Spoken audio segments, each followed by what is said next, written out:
ஒரு நாள் உணவு தேடக்கூட காலுக்காவத்துக்கும் சும்மாக்குறவுக்கு கொஞ்சம் தானியங்கள் கிடைச்சது. அதை எடுத்துக்கிட்டு இவங்க 2 பேரும் வீட்டுக்கு திரும்ப நினைக்கிறாங்க. மழை வந்ததால ஒரு மரத்துக்கு அடியில ஒதுங்கி நின்னாங்க. காலண்ணா, இன்னும் எவ்வளவு நேரமே இந்த மழை விடுறதுக்காக காத்திருக்கிறது. தானியங்கள் தான் கிடைச்சிருச்சுல்ல, வாங்க நம்ம மழையில நனைஞ்சுக்கிட்டே வீட்டுக்கு போவோம். இன்னைக்கு நான் ஏதாவது பழத்தை எடுத்துக்கிட்டு தான் வீட்டுக்கு போயாகணும். ஏன்னா கோரி இந்த காஞ்சி போன தானியங்களை இன்னைக்கு சாப்பிட மாட்டா, என் கூட சண்டை போடுவா, பழம் தான் வேணும்னு அடம் பிடிப்பா. காலண்ணா, ஒரு மழை பெஞ்சுக்கிட்டு இருக்க சமயத்துல பழங்களை தேடுறது ரொம்பவும் கஷ்டமான விஷயம். அதனால இன்னைக்கு தானியங்களை எடுத்துக்கிட்டு வீட்டுக்கு போங்க. மழை இல்லாத ஒரு நாள்ல கோரி அக்காவுக்கு பழத்தை தேடி எடுத்துட்டு போங்க. சோனாக்குடியோட பேச்சு எடுத்துக்கிட்ட காலுக்காகும் பிறகு அங்கிருந்து வீட்டு நோக்கி பறந்து போச்சு. தானியங்களை எடுத்துக்கிட்டு வீட்டுக்கு திரும்பின காலுக்காகத்தை பார்த்ததும் கோரிக்காகத்துக்கு கோபம் வந்துருச்சு. காலுஜி, நான் என்ன சொன்னேன், நீங்க என்ன எடுத்துக்கிட்டு வந்திருக்கீங்க? கோரி, நானும் எவ்வளவோ தேடி பார்த்தேன், பழம் கிடைக்கல. அப்புறம் மழை வேற பெய்ய ஆரம்பிச்சிருச்சு. அதனாலதான் இந்த தானியங்களை எடுத்துக்கிட்டு வீட்டுக்கு திரும்பிட்டேன். உங்களுக்கு என் மேல கொஞ்சம் கூட அக்கறையே இல்ல. என்னோட ஆசையை நிறைவேற்றி வைக்கணுங்கிற எண்ணமும் இல்ல. என்ன நடந்தாலும் சரி, இன்னைக்கு நான் இந்த தானியங்களை சாப்பிட மாட்டேன், மாம்பழம் தான் சாப்பிடுவேன். கோரி, கொஞ்சம் யோசிச்சு பாரு. வெளியில இப்படி மழை பெஞ்சுக்கிட்டு இருக்க சமயத்துல மாம்பழத்தை எங்க போய் தேடுறது? உங்களை யாரும் போய் தேட சொல்லல, நானே போறேன். எனக்கு தேவையான மாம்பழத்தை நானே தேடி கண்டுபிடிக்கிறேன். இப்படி சொன்ன கோரிக்காகவும் பிறகு வீட்டை விட்டு வெளியில பறந்து போச்சு. இப்படி பறந்து போன கோரிக்காகவும் சோனாக்குடி வீட்டுக்கு போச்சு. சோனா, எனக்கு என்னமோ இன்னைக்கு மாம்பழம் சாப்பிடணும் போல ஆசையா இருக்கு. நீயும் என் கூட வா, நாம 2 பேரும் போய் மாம்பழம் எங்க இருந்தாலும் தேடி கண்டுபிடிச்சு சாப்பிட்டு வருவோம். கோரியக்கா, நானும் காலையிலும் இந்த தானியங்களையும் ரொம்பவும் கஷ்டப்பட்டு தேடி எடுத்துட்டு வந்தோம். இந்த மழையில மாம்பழத்தை தேடுறது சாதாரண விஷயம் இல்லை. சோனா, நீ ஒரு பயந்தாங்குழி. உன்னை போய் கூப்பிட வந்த பாரு, அதுதான் நான் செஞ்ச தப்பு. இப்படி சொன்ன கோரிக்காகவும் அங்க இருந்து கோபத்தோட பறந்து போயிடுச்சு. இப்படி பறந்து போன கோரிக்காகவும் பிறகு ரீட்டா கிளியோட வீட்டுக்கு போச்சு. ரீட்டா, ஏன் வீட்டுக்குள்ளேயே உட்கார்ந்துருக்க? ஏன் கூட வா, நாம போய் மாம்பழம் சாப்பிட்டுட்டு வருவோம். இப்படி மழை பெய்யற சமயத்துல மாம்பழம் சாப்பிட்டா எப்படி இருக்கும் தெரியுமா? நீ சொல்றதெல்லாம் சரிதான், இருந்தாலும் மாம்பழம் எங்க இருக்குன்னு உனக்கு தெரியுமா? எனக்கு தெரியாது. போற வழியில யாரையாவது பார்த்து மாமரம் எங்க இருக்குன்னு விசாரிச்சுக்கிட்டு போவோம். எவ்வளவு கஷ்டப்பட்டாலும் சரி, இன்னைக்கு மாம்பழம் சாப்பிட்டே ஆகணும். கோரிக்காவத்தோட பேச்சை கேட்ட ரீட்டா கிளிக்கும் இப்ப மாம்பழம் சாப்பிட ஆசை வந்துருச்சு. பிறகு ரீட்டா கிளியும் கோரிக்காவத்து கூட மாமரத்தை தேடி பறந்து போச்சு. இப்படி பறந்து வந்த இவங்க 2 பேரும் அந்த காட்டோட கடைசி பகுதிக்கு வந்து சேர்ந்துட்டாங்க. அங்க ஒரு வயதான பறவை தன்னோட கூட்டுல ஒரு கொடையை பிடிச்சுக்கிட்டு உட்கார்ந்துருந்துச்சு. அங்க போன கோரிக்காவும் அவங்க கிட்ட இப்படி பேச ஆரம்பிச்சது. அம்மா, எங்களுக்கு இப்ப மாம்பழம் தேவைப்படுது. இந்த பகுதியில மாமரம் எங்க இருக்கு? இன்னும் கொஞ்ச தூரம் வலது பக்கமா பறந்து போனா அங்க ஒரு இடத்துல நிறைய மாமரங்கள் இருக்கும். ஆனா ஒரு விஷயத்த கவனமா கேட்டுக்கோங்க, அங்க நிறைய கழுகுகள் வாழ்ந்துகிட்டு இருக்காங்க. அவங்க கண்ணுல படாம மாம்பழங்களை பறிச்சு எடுத்துக்கிட்டு வர்றது ரொம்ப கஷ்டம். அப்பாடா ரீட்டா, மாமரங்கள் எங்க இருக்குன்னு இடம் தெரிஞ்சு போயிடுச்சு. நீ வா, நாம போய் அந்த கழுகுகளுக்கு தெரியாம எப்படியாவது மாம்பழங்களை பறிச்சு எடுத்துக்கிட்டு வந்துருவோம். கோரி, எனக்கு என்னவோ ரொம்ப பயமா இருக்கு. ரீட்டா, ஏன் இப்படி பயப்படுற? உன் கூட கோரி இருக்கிறப்ப இந்த பயம் தேவையில்லாதது. நாம 2 பேரும் சேர்ந்து அந்த கழுகுகளை ஏமாத்திட்டு எப்படியாவது பழங்களோட திரும்பி வருவோம். இப்படியெல்லாம் பேசி ரீட்டா கிளிய மூல செலவு செய்த கோரிக்காகவும் இது ரீட்டா கிளிய கூப்பிட்டுக்கிட்டு மாமரங்கள் இருக்கிற இடத்த நோக்கி பறந்து போச்சு. இப்படி பறந்து போன இவங்க சீக்கிரமாவே மாமரங்கள் இருக்கிற இடத்துக்கு வந்து சேர்ந்துட்டாங்க. அங்க உள்ள மாமரங்கள்ல நிறைய மாம்பழங்கள் பழுத்து தொங்கிட்டு இருந்தது. பிறகு அங்க இருந்த ஒரு பெரிய மாமரத்துல கோரிக்காவும் ரீட்டா கிளியும் உட்கார்ந்தாங்க. இப்படி உட்கார்ந்து இவங்க ரொம்பவும் பயந்துகிட்டு கழுகுகள் எங்கேயாவது உட்காந்து சுத்தியும் முத்தியும் பார்த்தாங்க.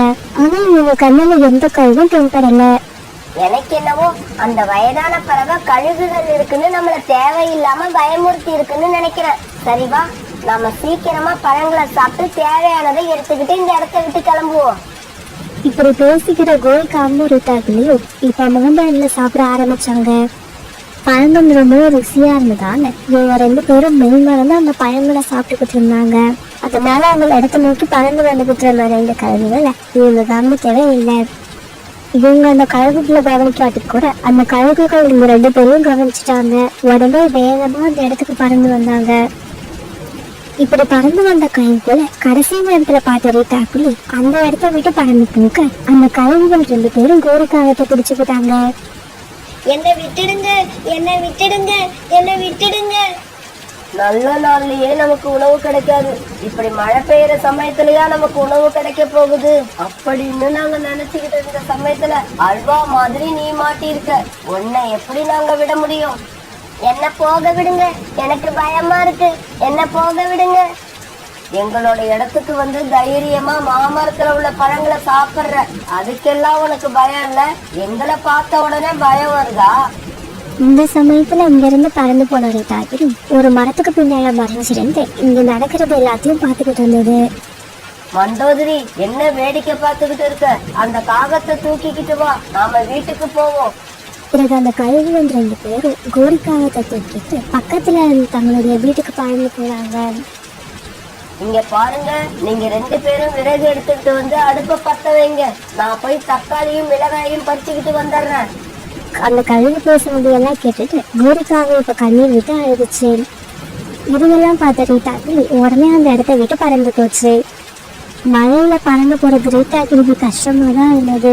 இருந்தாலும் வேற வழி இல்லாத ரீட்டாக்கிரி வேக வேகமா பறந்து சோனா குருவி வீட்டுக்கு போய் சேர்ந்துருச்சு. சோனா சோனா, சீக்கிரமா வெளியில வா. ரீட்டா, என்னாச்சு? ஏன் இப்படி கத்துற? வீட்டை விட்டு வெளியில வந்த சோனா குருவி கிட்ட ரீட்டாக்கிரி நல்லது எல்லாத்தையும் சொன்னிச்சு. நாம சீக்கிரம் போனாதான் கோரியோட உயிரை காப்பாத்தலாம், இல்லன்னா அந்த கழுகுகள் கோரியை கொண்டு தின்னுடுவாங்க. சரி சரி, சீக்கிரம் வா, நம்ம காலையில பார்த்து இந்த விஷயத்த சொல்லுவோம்.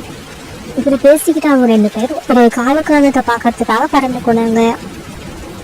நான் எவ்வளவோ எடுத்து சொன்னேன், கோரி தான் கேட்கவே இல்லை. நான் பழம் தான் சாப்பிடுவேன், நான் பழத்தை தவிர வேற எதையும் சாப்பிட மாட்டேன்னு சொல்லி பழத்தை சாப்பிட கிளம்பி போய் இப்படி ஆபத்துல மாட்டிக்கிட்டா. சரி சரி, நான் போய் புறாவை அழைச்சிக்கிட்டு வரேன். நாம எல்லாம் சீக்கிரமா கிளம்பினாதான் கோரியை காப்பாத்தலாம்.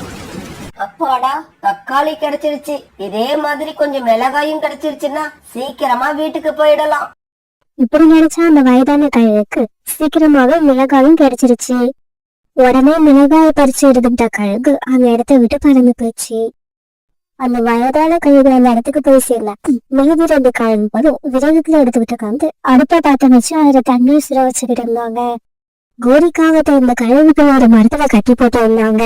நடக்கிறவெல்லாம் பார்த்த கோரிக்காகும் நம்ம கண்டிப்பா இறக்க போறோம்னு நினைச்சு கண்ணீர் விட்டு அழ ஆரம்பிச்சது. என்னோட காலேஜி அப்பவே சொன்னாரு, இன்னைக்கு தானியங்களை சாப்பிடு, நாளைக்கு பழத்தை சாப்பிட்டுக்கலாம்னு. நான் தான் கேட்காம வீட்டை விட்டு கிளம்பி வந்து இப்படி ஒரு ஆபத்துல மாட்டிக்கிட்டேன். இதே சமயத்துல ஒரு சோனா குருவி ரீட்டாக்கிலி காலுக்காக இவங்க 4 பேரும் கழுகுகளோட வீட்டை நோக்கி பறந்து வந்துகிட்டு இருந்தாங்க. இப்படி வந்த இவங்க 4 பேரும் கழுகுகளோட வீட்டுக்கு பக்கத்துல ஒரு இடத்துல உட்கார்ந்து இப்படி பேச ஆரம்பிச்சாங்க. இங்க பாருங்க, இந்த இடத்துல 3 கழுகுகள் இருக்கு. அவங்க 3 பேரும் நம்மளால ஒரே சமயத்துல தாக்க முடியாது. அதனால நான் போய் ஒரே ஒரு கழுகு ஏதாவது காரணம் சொல்லி இந்த இடத்துக்கு அழைச்சிட்டு வரேன். அந்த கழுகோட காலையும் வாயையும் நாம எல்லாம் சேர்ந்து கட்டி போட்டுட்டு அப்புறமா மீதி இருக்கிற கழுகுகளை தாக்க ஆரம்பிக்கலாம். சோனா, அந்த கழுகு ரொம்பவும் ஆபத்தானது, அதனால நீ அங்க போக வேண்டாம். நான் போய் எப்படியாவது அந்த கழுகை இங்க அழைச்சுக்கிட்டு வரேன். இப்படி சொன்ன புறா பிறகு கழுகுகள் இருக்கிற இடத்தை நோக்கி பறந்து போச்சு. புறா இந்த இடத்துக்கு வந்ததை பார்த்த உடனேயே கோரிக்காகத்தோட மனசுல எப்படியும் நம்ம உயிர் பிழைச்சிடுவோங்கிற நம்பிக்கை வந்துடுச்சு. இங்க பாரு பாட்டி, கொழு கொழுன்னு 2 குருவிகள் வந்து மாமரத்துல உள்ள பழங்களை சாப்பிட்டுக்கிட்டு இருக்காங்க. சீக்கிரமா போய் அவங்களையும் கொண்டு வந்தீங்கன்னா இந்த காகத்தோட சேர்த்து 3 பேரையும் சூப்பு வச்சு குடிக்கலாம். மண்டோதரி, நீயும் உன் கணவரும் இந்த தண்ணியில மசாலாவை சேருங்க, நான் அதுக்குள்ள போய் இந்த குருவிகளை கொண்டு வந்துடுறேன். இப்படி சொன்ன அந்த வயதான கழுகு புறா கூட பறந்து போச்சு. இப்படி அழைச்சுக்கிட்டு போன அந்த வயதான கழுகு மற்ற பறவைகள் எல்லாம் சேர்ந்து அதோட காலையும் வாழையும் கட்டி போட்டுட்டாங்க. இங்க பாரு, சத்தம் போடாம இரு. இப்படி கத்திக்கிட்டே இருந்தீன்னா பாறாங்கல்ல எடுத்து உன் தலையில போட்டு இங்கேயே உன் கதையை முடிச்சிடுவேன். கழுக்காக இப்படி சொன்னாலும் அந்த கழுகு சத்தம் போடுறத நிறுத்திக்கிச்சு. பிறகு புறா மறுபடியும் இந்த இடத்துக்கு பறந்து போச்சு. இங்க பாருங்க, உங்க 2 பேர்ல யாராவது ஒருத்தர் என் கூட வாங்க. அந்த வயசான கழுகால அந்த குருவிகளை தூக்க முடியல. அப்படியா? அவ்வளவு பெரிய குருவிகளா? இதோ நான் இப்பவே வரேன். இப்படி சொன்ன கழுவக்கம் உடனே இந்த குருவிகளை தூக்கிட்டு வர்றதுக்காக புறா கூட பறந்து போச்சு. பிறகு அந்த 4 நண்பர்களும் ஒன்னா சேர்ந்து வயதான கழுவை கட்டி போட்ட மாதிரியே காக்காவும் கட்டி போட்டுட்டாங்க. இங்க பாரு கழுகே, நான் என்னோட மனைவியை அழைச்சுக்கிட்டு போற வரைக்கும் சத்தம் போடாம இருக்கணும், இல்லன்னா நடக்கிறதே வேற.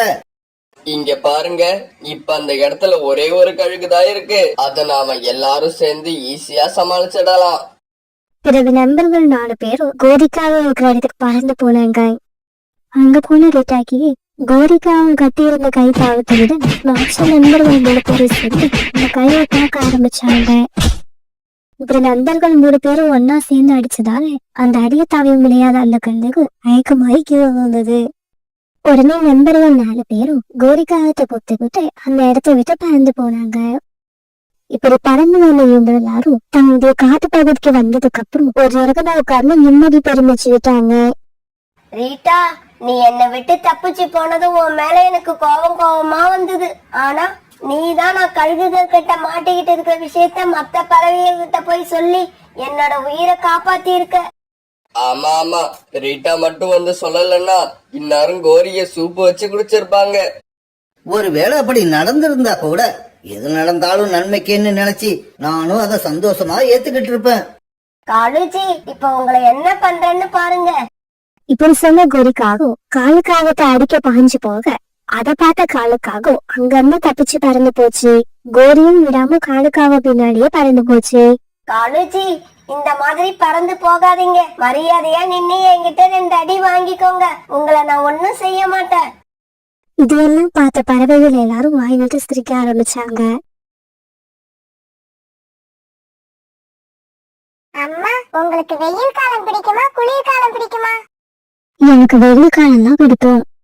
அம்மா, எனக்கு குளிர்காலம் தான் பிடிக்கும். குளிர்காலத்துல போர்வையை போத்திக்கிட்டு தூங்கினா அந்த சுகமே தனி. பியூட்டி, எனக்கு கூட சின்ன வயசுல குளிர்காலம் தான் பிடிச்சது. ஆனா நீ பிறந்ததுக்கு அப்புறம் குளிர்காலத்துல தான் உனக்கு அதிகமா சளி பிடிச்சு ஜுரம் வர ஆரம்பிச்சது. அப்பெல்லாம் எனக்கு ரொம்ப கஷ்டமா இருக்கும். அதுல இருந்து எனக்கு குளிர்காலமே பிடிக்காம போயிடுச்சு. இந்த மாதிரி சோனா குருவியும் அது பொண்ணு பியூட்டியும் பேசிக்கிட்டு இருந்தாங்க. சோனா குருவி தன்னுடைய பொண்ணு மேல ரொம்ப அன்பு வச்சிருந்தது. பியூட்டியோட ஒவ்வொரு ஆசையையும் எப்படியாவது கஷ்டப்பட்டு நிறைவேற்றி வச்சிடும். அம்மா, இந்த வருஷம் என்னோட பிறந்த நாளைக்கு என்ன வாங்கி கொடுப்பீங்க? என்ன கேட்குறதோ அதை கண்டிப்பா வாங்கி கொடுப்பேன். அப்படின்னா எனக்கு பிடிச்ச மாதிரி நான் ஒரு பொம்மை வாங்கிக்கிறேன். நீ எந்த மாதிரி பொம்மை வேணும்னு சொல்றியோ அதே மாதிரி நான் உனக்கு ஒரு பொம்மை வாங்கி கொடுத்துட்றேன். இப்படி பேசிக்கிட்டு இருந்த அம்மாவும் பொண்ணும் பிறகு அப்படியே படுத்து தூங்க ஆரம்பிச்சாங்க. மறுநாள் பொழுது விடிஞ்சிச்சு.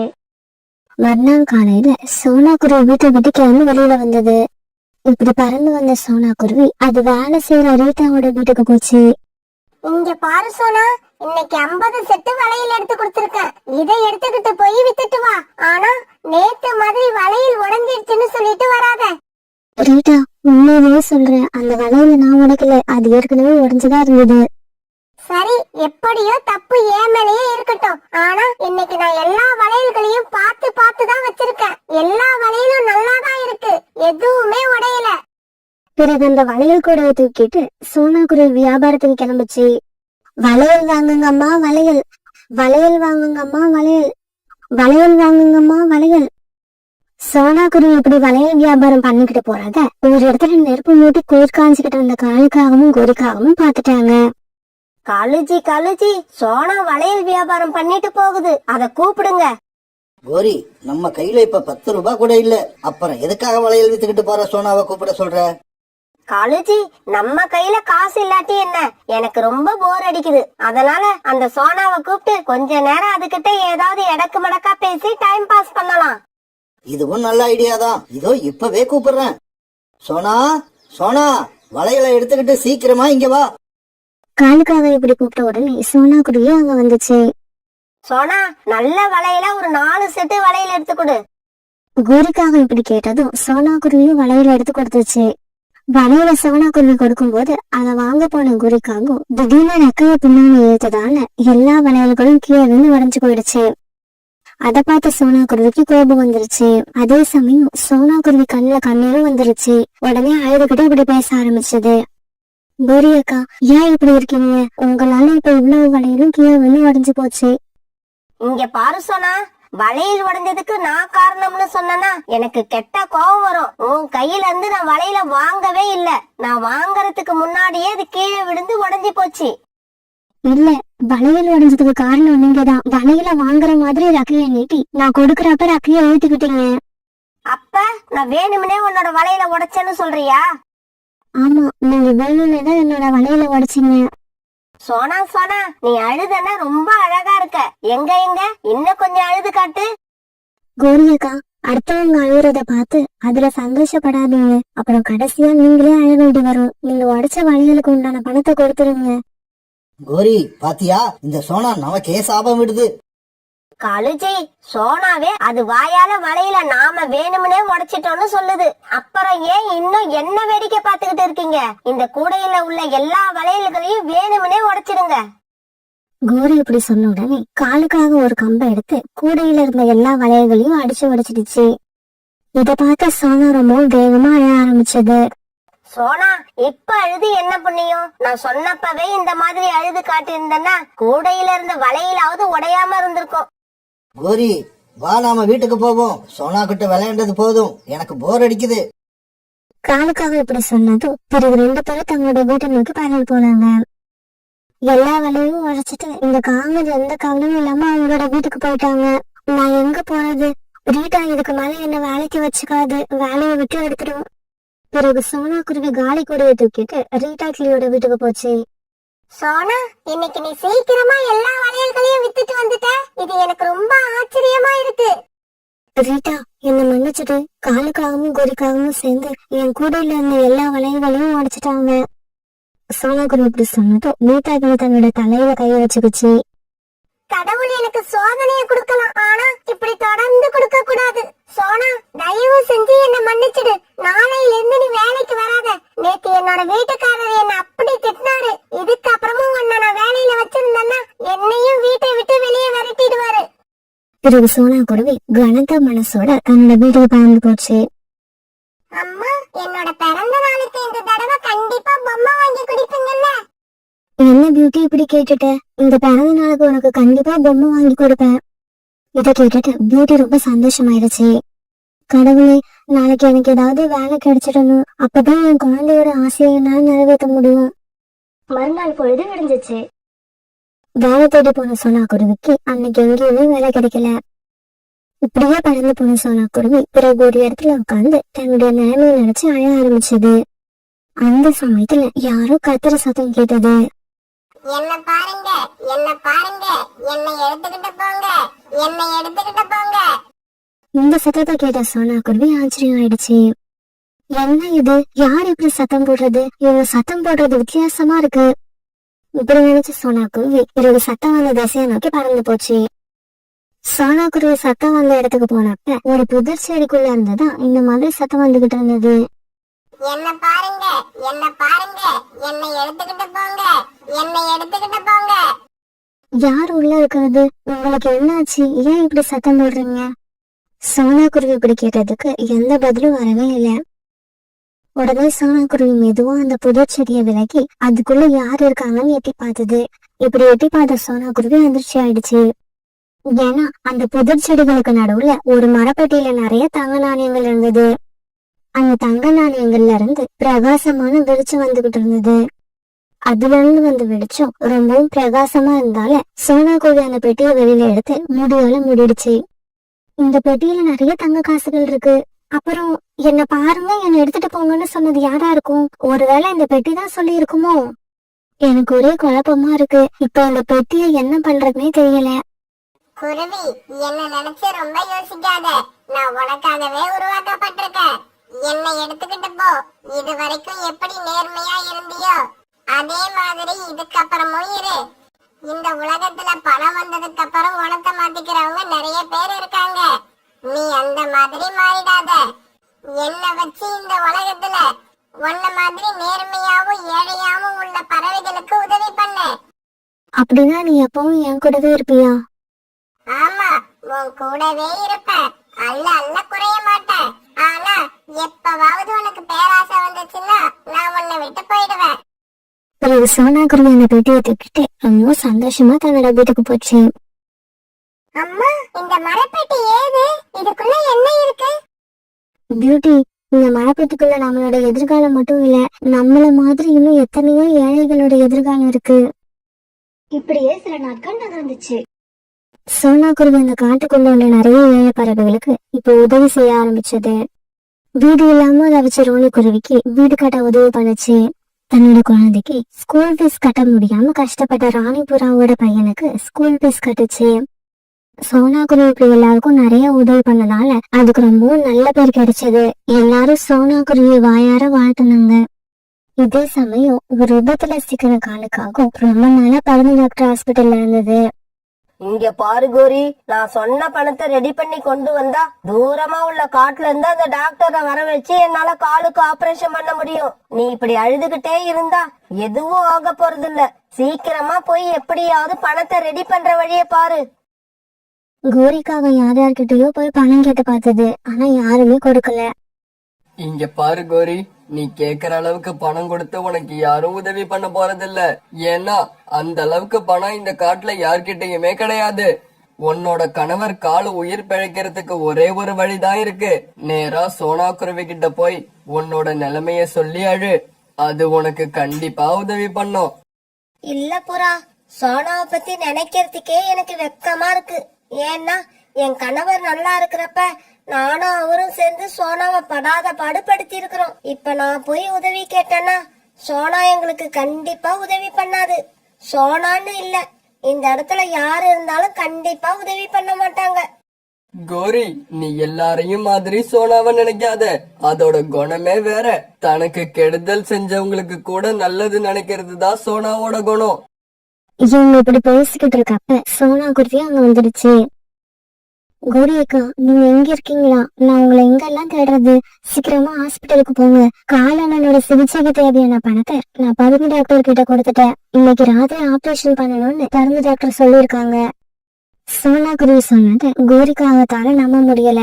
சோனா குருவி வந்து திடீர்னு இப்படி சொன்னதை கேட்டுட்டு கோரிக்காகத்தோட கண்ணுல ஆனந்த கண்ணீர் வந்துச்சு. சோனா, உன்னை பத்தி இப்பதான் சொல்லிக்கிட்டு இருந்தேன். நான் சொன்னது உண்மைன்னு நிரூபிச்சுட்டேன். கோரி அக்கா, அப்புறம் ஒரு விஷயம், ஆபரேஷன் செலவுக்கு நான் பணம் கொடுத்துட்டேன். அப்புறம் உங்க செலவுக்கு பணம் வேணும்ல, இந்தாங்க இந்த தங்க வளையல வித்து இதுல கிடைக்கிற பணத்தை நீங்க செலவுக்கு வச்சுக்கோங்க. சோனா குருவி சொன்னதை கேட்டுட்டு கோரிக்காக இப்ப அதிகமா அழ ஆரம்பிச்சது. சோனா, என்ன மன்னிச்சிடு. எந்த காரணமும் இல்லாம நானும் என் கணவரும் சேர்ந்து நீ வியாபாரத்துக்கு எடுத்துக்கிட்டு வந்த எல்லா வளையல்களையும் உடைச்சு உன்னை கண்ணீர் விட்டு அழ வச்சோம். இருந்தாலும் இப்ப நாங்க கஷ்டத்துல இருக்கிறப்ப நீ தங்க வளையல கொடுத்து என் கண்ணுல இருந்து ஆனந்த கண்ணீரை வர வச்சிருக்க. கோரி அக்கா, நீங்க அன்னைக்கு ஒரு நாள் என்ன அழ வச்சு பார்க்க ஆசைப்பட்டீங்கல்ல, ஆனா இப்ப பாருங்க, இயற்கை உங்களை அழ வச்சிருச்சு. நம்மள கேட்க யாருமே இல்ல, நாம செய்யறத யாருமே பாக்கலங்கிற நினைப்புல எந்த தவறும் செய்யாதீங்க. இயற்கை நம்மள கவனிச்சுக்கிட்டு தான் இருக்கு. நீங்க செஞ்சதெல்லாம் தப்புன்னு அது என்னைக்காவது ஒரு நாள் உங்களுக்கு புரிய வச்சிடும். இப்படி சொல்லிட்டு சோனா குருவி அங்க இருந்து பறந்து போயிடுச்சு. இப்படியே சில நாட்கள் நகர்ந்துச்சு. இன்னைக்கு சோனா குருவியோட பொண்ணு பியூட்டியோட பிறந்த நாள். அந்த காட்டுல உள்ள பறவைகள் சோனா குருவியோட வீட்டுக்கு வெளியில அலங்காரம் பண்ணியிருந்தாங்க. அந்த காட்டுல உள்ள எல்லா பறவைகளும் பியூட்டியோட பிறந்த நாளைக்கு வந்திருந்தாங்க. எல்லாருமே ரொம்ப சந்தோஷமா இருந்தாங்க. அம்மா, இதுக்கு முன்னால எனக்கு எத்தனையோ பிறந்த நாள் வந்திருக்கு. ஆனா அப்பா எல்லாம் இந்த மாதிரி எல்லா பறவைகளும் நம்ம வீட்டுக்கு வந்ததே இல்ல. இன்னைக்கு நிறைய பேர் வந்திருக்காங்க. ஆமா, நீ சொல்றது உண்மைதான். முன்னாடி எல்லாம் நம்ம கிட்ட மத்தவங்களுக்கு உதவி செய்யணுங்கிற ஆசை மட்டும்தான் இருந்துச்சு. ஆனா இப்ப அந்த ஆசையை செயல்படுத்த தேவையான பணமும் நம்ம கிட்ட இருக்கு.